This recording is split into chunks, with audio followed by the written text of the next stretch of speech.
He burned down the whole house yesterday.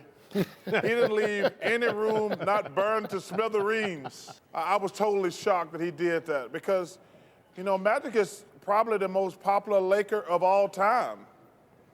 And I think it's going to be very interesting when he goes back in that building and he's got to see Rob Pelinka. He's got to see Jeannie Buss. I think the Lakers are a train wreck.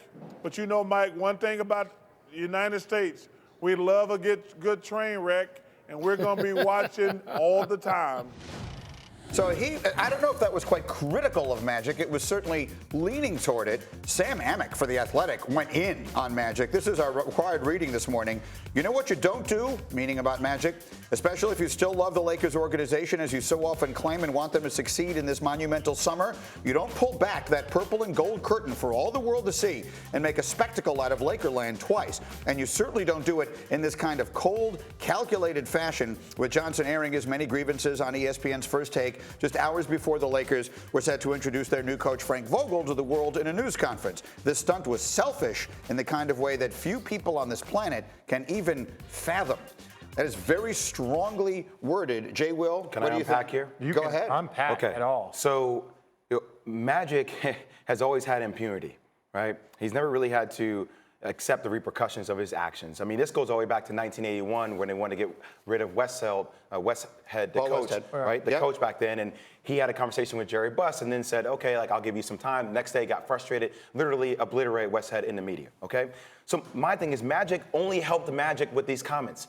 He didn't help the Lakers. He didn't help Jeannie Buss, who he blindsided twice. He didn't help Rob Pelinka. Now, look, I understand that people say, well, he should have, maybe just not said anything. But my thing is, Rob Pelinka should be fighting. Shouldn't that be something that should be red flagged? If you're running an organization, regardless of whatever conversation you had with Jeannie Buss, if you're going to run other businesses, whereas, and I saw you say it this morning, RJ, and I could not agree with you more.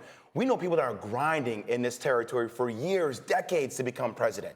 So regardless of Magic wants to fly in or fly out and do this stuff, like Rob Pelinka had every right to say, he's not in office. He's not in the trenches with us. He's not grinding with us. He should have been BCC copied on everything. Rob Pelinka had the right to do that because Magic wasn't in the trenches. And then for him to be calculated to go on First Take and blow everything up and then expect to say, I can go back in the building. I'm still going to support the Lakers. I'm still going to support Rob Pelinka. He doesn't support the Lakers or Rob Pelinka if he came out and he said all that. Now, I understand it would have been damaging towards his credibility as far as being a president, but you can't be a half-assed president. If you're going to be a president, you have to be a full president. You have to be there all the time. I'm telling you how it is on that end of it. Look, I don't like you, but I agree with you. And so this is the thing. When I look at the way that the Lakers have been run, I've always said Magic needs to go and Rob needs to go, and there needs to be a singular voice. I would have been okay if it would have been Magic and Rob, and they would have brought in a David Griffin, a Trajan Langdon, someone that has the basketball mindset to do this in a grind way. But you're right, and everyone is right.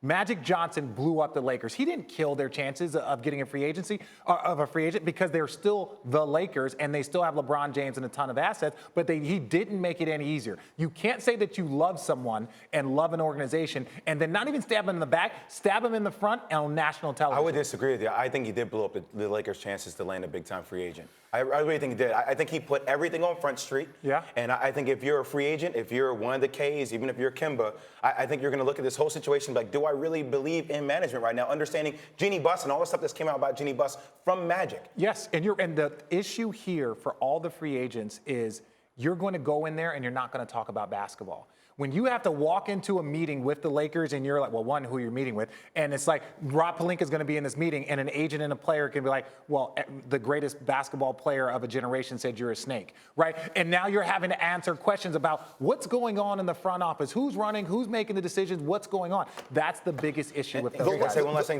Don't think that Kobe doesn't have anything to do with this, right? Because Kobe and Rob are extremely tight. And they work differently. Kobe works differently now. I'm not saying Kobe would have been the president, but if Rob is consulting with Kobe and you're talking about buying teams, don't think that didn't work. Look, we just talked about Game of Thrones, and while I don't watch the show, I'm aware of what it's about. And so you've got all these different dueling factions and who rises to the top. The one thing I will say is this for certain. The two people who should have been in those meetings with all these free agents would have been LeBron James and Magic Johnson. Agreed. That's who these guys want to hear from. And anything the Lakers needed to do to keep Magic happy is what I would have done. In my opinion, that's where they went wrong.